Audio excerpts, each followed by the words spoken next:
Digestion is the process of turning food into nutrients that the body uses for energy, growth, and cell repair.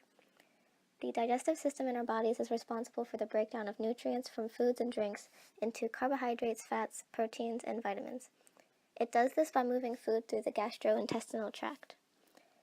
So the digestive system is made up of the esophagus, mouth, stomach, liver, gallbladder, large intestine, small intestine, appendix, although not a vital organ, as well as the pancreas and rectum, which I forgot to label in. The mouth is the beginning of the digestive system. The teeth mechanically break down the food by chewing, and saliva begins to chemically break down food into a form the body can use. Saliva also moistens the food and makes it easy to move through the esophagus. The pharynx, which is also called the throat, receives food from the mouth, and that is not to be confused with the trachea, which is for breathing. The esophagus branches off from the throat and carries food to the stomach. The lower esophageal sphincter controls the passage of food and liquid between the esophagus and the stomach. The liver produces a juice called bile, which helps in the digestion of fats. The gallbladder stores the bile between meals, and when eating, the gallbladder squeezes bile through bile ducts. The pancreas produces juice with enzymes that break down carbs, fats, and proteins. Then it delivers the juice to the small intestine through ducts. And my apologies for the placement of the pancreas. It should be more underneath the stomach. Anyways, the stomach accepts food from the esophagus and mixes and grinds the food. Glands in the stomach lining secrete gastric acid, which is made up of hydrochloric acid, potassium chloride, and sodium chloride. An enzyme called pepsin catalyzes the breakdown of proteins and makes a pulpy paste called chyme. The chyme is emptied into the duodenum, which is the first and shortest segment of the small intestine. Chemical secretions from the pancreas, liver, and gallbladder mix in with the chyme inside the duodenum to digest chyme in preparation for the absorption in the small intestine. The small intestine, which is colored in yellow, is called the small intestine because it's approximately half the diameter of the long intestine, but it's actually about 6 to 7 meters long, whereas the large intestine is only 1.5 meters long. The intestine is lined with folds called microvilli and villi, which make a large surface area, and the muscles in the small intestine mix food and digestive juices from the pancreas and liver and the intestine to further digest the food. The walls of the small intestine absorb nutrients into the bloodstream, and the blood delivers nutrients to the body. The large intestine, which is colored in purple, takes undigested parts of food and older cells from the GI tract lining, and it absorbs water and the remaining nutrients to change the waste from liquid into stool, and the stool is stored into the rectum until it's pushed out of the body. Okay, so this is how the digestive system works with other systems in the body. First step is the muscular system. Okay, so muscles are important in helping break down, swallow, and move digestion products through the digestive tract. Okay, so the muscles of your jaws and your tongue break down the food in your mouth. So that red right there says mouth, and the green in his mouth is the food, and then as you see, it's breaking down. Okay, so the muscles of your throat help move the food through the esophagus and down to your stomach. So that says throat, and then that's the esophagus right down the middle, and then the muscles are moving the food down the esophagus. Okay, so the muscles of your stomach, they produce churning motions in order to break down the food into smaller bits and mix it with stomach acid. And so yeah, that's the green is the food yet again, and then it's churning it into smaller bits and pieces, and then that's the acid. Okay, so muscular contractions of the intestine move the food throughout the remainder of the tract. Okay, so next step is the reproductive system. The availability of nutrients, including fats, is essential for the conception and normal development of a fetus. When a mother consumes and digests food, the nutrients from the food broken down by the digestive system are used by the fetus in order to helpfully develop into a full infant. So that's food going into her mouth, and then that's the fetus inside of her stomach, and then the food is being broken down, nutrients going into the fetus, and now the fetus is happy and healthy. Okay, so last is the respiratory system. So the muscles within the digestive tract that break down the food and move it throughout the tract require oxygen. And so the respiratory system involves the inhaling of oxygen.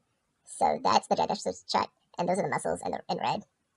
And so that's food going down, and he's inhaling oxygen, and that helps it to function as it's helping the food go down. Okay, so next up we've got nutrition requirements. Okay, so in pregnancy, you need energy, protein, essential fatty acids, vitamin A, vitamin C, the B vitamins, which are B1, B2, B3, B5, B12, folate, choline, calcium, phosphorus, magnesium, potassium, iron, zinc, copper, chromium, selenium, iodine, manganese, and molybdenum. Yeah, so that's fit for a healthy pregnancy, healthy fetus. And so during lactation, when the baby is going through breastfeeding, the baby will need vitamins A, C, E, all the B vitamins, sodium, and magnesium. Okay, so next stage is infancy and childhood.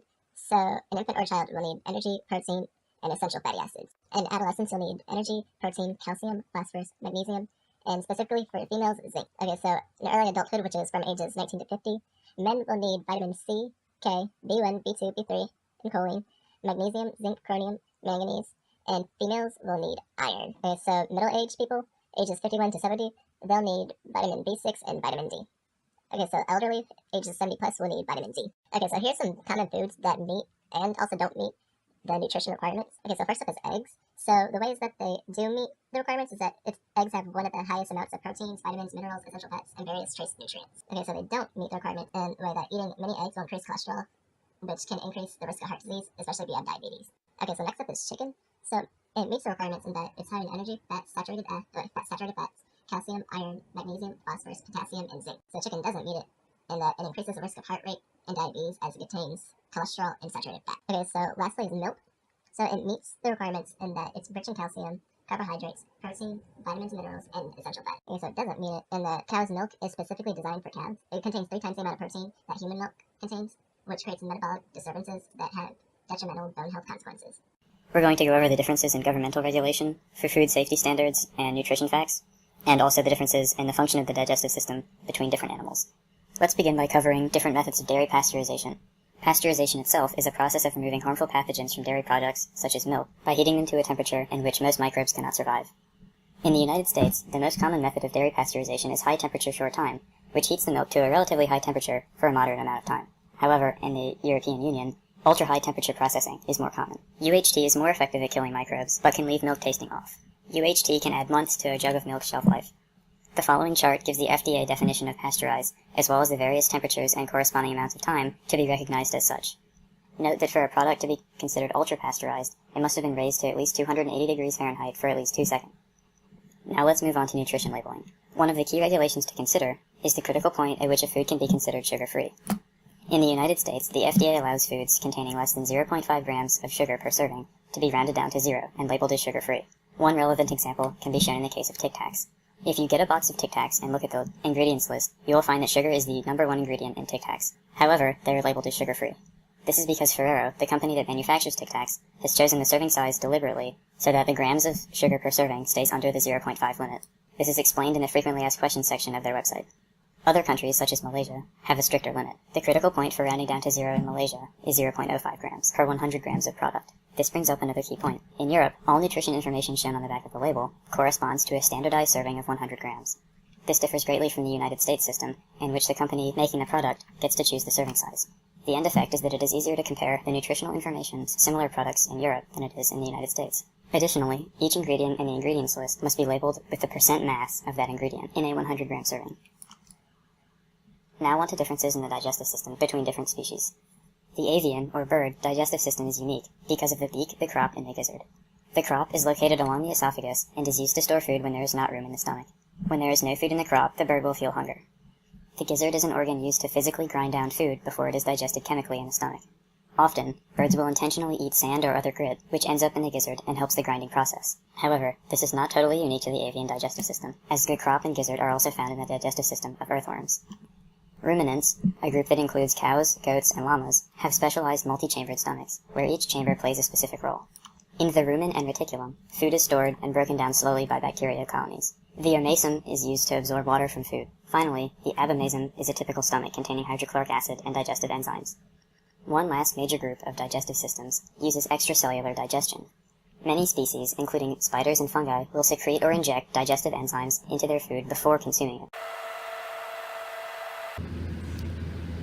Jaundice is a yellowing of the skin and the whites of the eyes due to the liver's failure to handle the breakdown of hemoglobin in the body. This causes a yellow chemical in hemoglobin called bilirubin to build up and yellow the skin and the whites of the eyes. Although jaundice can be harmless, it can also be a sign of other problems in the body. Jaundice is common among infants.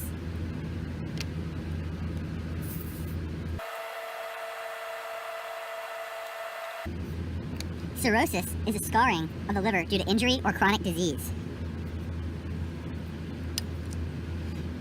Because scar tissue cannot perform the same functions as liver tissue, a capacity to make protein, fight infections, clean blood, digest food, and store energy can be hindered. Effects of cirrhosis include easy bruising or bleeding, or nosebleeds, swelling of the abdomen or legs, sensitivity to medicine, high blood pressure in the vein entering the liver, enlarged veins in the esophagus and stomach, kidney failure, jaundice, severe itching, and gallstones. Portal hypertension is an increased blood pressure in the portal vein which feeds into the liver. This increased pressure causes swelling in the portal vein, its branches, and the abdomen as a whole. Portal hypertension causes cirrhosis and other liver malfunctions. Effects include abdominal discomfort, a swollen abdomen, bleeding in the abdominal tract, and confusion. Portal hypertension is sometimes referred to as Medusa's heads due to the veins made visible around the navel.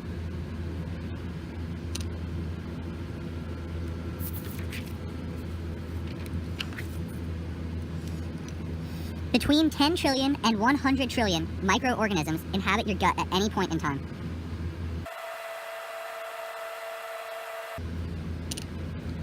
Some of the first testing on stomach acids was performed on Alexis St. Martin, who was shot and survived. He was shot in the stomach, and a hole passed through his stomach, but he lived, and so a doctor was able to put in a test tube and take out a sample, and he survived that operation, and that allowed for testing to be performed. Feces can take up to a week in the digestive system. And the size of a fart ranges from the size of a bottle of nail polish to a can of soda.